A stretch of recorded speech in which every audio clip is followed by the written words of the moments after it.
as if anticipating backlash against the aggressively grim Batman v Superman. CBS's Supergirl invited The Flash over from the CW for a madcap superhero team-up caper, with Supergirl as Melissa Benoist, Kara, Supergirl, and The Flash as Grant Gustin, Barry, The Flash. Heading up the crossover event, World's Finest came complete with flirty banter, heart-to-hearts about what it means to be a hero, and sneering villainesses and askew hot topic wigs. The Flash might have been concerned about running so fast that he accidentally ripped through a dimension or three and left his own Earth, a thing he can do, because superhero. But at least Kara's Earth had plenty of action to entertain him while he was briefly stuck there. The crossover was possible thanks to a couple different factors. Though Supergirl and The Flash air on CBS and The CW, respectively, their DC Comics connection means they're actually sister productions, underneath the umbrella of Warner Brothers. Similarly,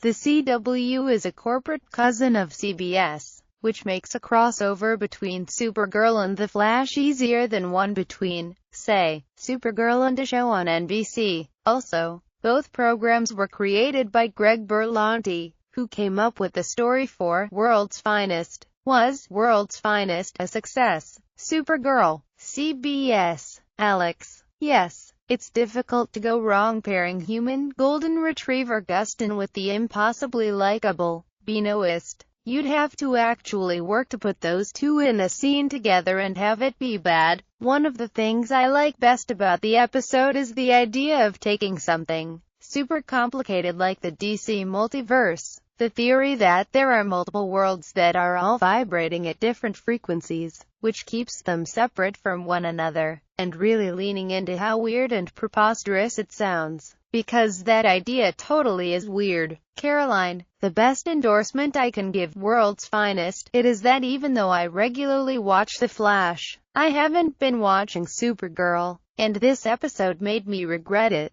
Benoist is a ray of sunshine, and Calista Flockhart's icy magazine editor manages to cut through Supergirl's softest of soft lenses with her dry disdain. Also, this crossover episode is incredibly fun. The Flash has been losing me lately with overwrought retreads of plots from previous seasons and a heavy dose of brown-eating melodrama. It was a relief to see Gustin getting to play Barry Allen as the adorable doof he used to be, even if just for a single episode. Favorite moment from the crossover? Alex. Tornado, Frost Breath 2016. It's dopey and silly, but it totally works. Supergirl, CBS. But my favorite moments are actually the quieter ones between Kara and Barry. There's a scene in which she asks for advice and he just tells her to slow down. It's a heartwarming exchange, one that gets at the loneliness Kara feels because she hasn't really figured out how to be a superhero. But it also gets at the joy she feels now that she finally has someone to relate to. She and Barry share a disarming amount of chemistry.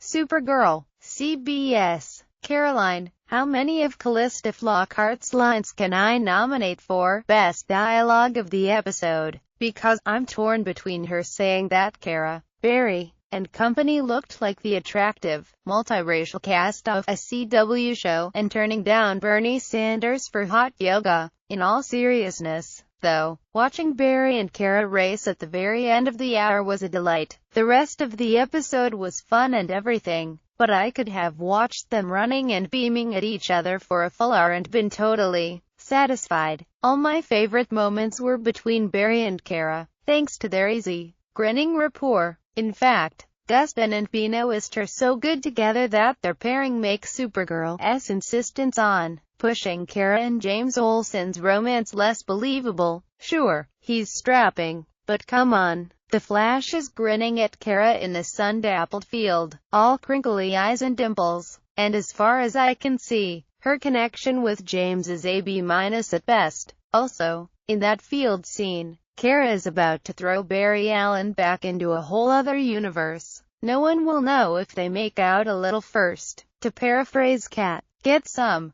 girl. What do The Flash and Supergirl have in common? Alex. What both shows do so well is hammer home that their heroes are good people who want to do the right thing and really enjoy doing the right thing. It's earnest and cheesy, but it's also hugely fun. Caroline, The Flash has become a show I look forward to watching each week, because it embraces the inherent cheesiness of comic books. It lets the Flash zip around Central City to fight the world's corniest villains, and it usually doesn't take itself too seriously, though it's starting to do so in its current season, which is upsetting. Putting the Flash in Supergirl's world, drenched in white light and technicolor backgrounds, makes perfect sense. Do we like that cat? Grant, Calista Flockhart, knows Kara